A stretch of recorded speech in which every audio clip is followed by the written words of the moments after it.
నెల్లూరు నగరంలోని రంగనాయలపేటలో వెలిసి ఉన్న శ్రీ తల్పగిరి రంగనాథ స్వామివారి దేవస్థానంలో బ్రహ్మోత్సవాల భాగంగా హనుమంత వాహనంపై స్వామివారి భక్తులకి దర్శనమిచ్చారు. శ్రీ రంగనాథ పరబ్రహ్మణే నమః. బ్రహ్మోత్సవాల్లో భాగంగా ఈరోజు 4వ ఉత్సవం సాయంత్రం హనుమంత సేవ.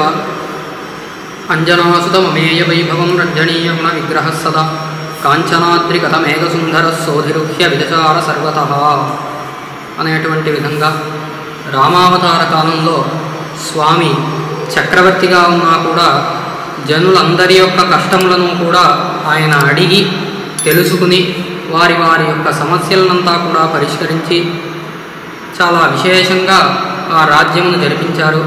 దానికే శ్రీరామరాజ్యం అంటే చాలా విశేషమైనటువంటిది.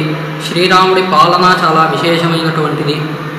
అది మనం ఈరోజు దానిని దర్శించుకోవాలను కనుక ఈ భక్తుల యొక్క కష్టములనంతా కూడా విచారించే విధంగా స్వామి హనుమంత వాహనం పైన మేరు పర్వతాన్ని కాళమేఘములంతా కూడా వచ్చి చుట్టుకుని ఉంటే ఏ విధంగా ఉంటుందో అలా స్వామి కాళమేఘ సమప్రభుడై ఆ మేరు పర్వతానికి సమానంగా ఉండేటువంటి హనుమంత సేవ పైన వేయించేసి మనందరికీ కూడా దర్శనమిస్తారు.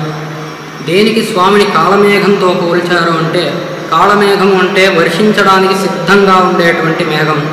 స్వామి కూడా అదేవిధంగా మన యొక్క బాధలను తీర్చి మనకి వరాన్ని ప్రసాదించడానికి, మనకి అనుగ్రహం చేయడానికి సిద్ధంగా ఉంటారు కనుక కాళమేఘంతో స్వామిని పోల్చారు.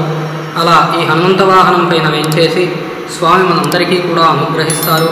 కావున భక్తులందరూ కూడా స్వామిని దర్శించుకోవలసిందిగా ప్రార్థించుచున్నాను.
ఈ పోస్ట్ నచ్చితే లైక్ కొట్టండి, లేదంటే కామెంట్ చేయండి. బట్ సబ్స్క్రైబ్ చేయడం మర్చిపోకండి.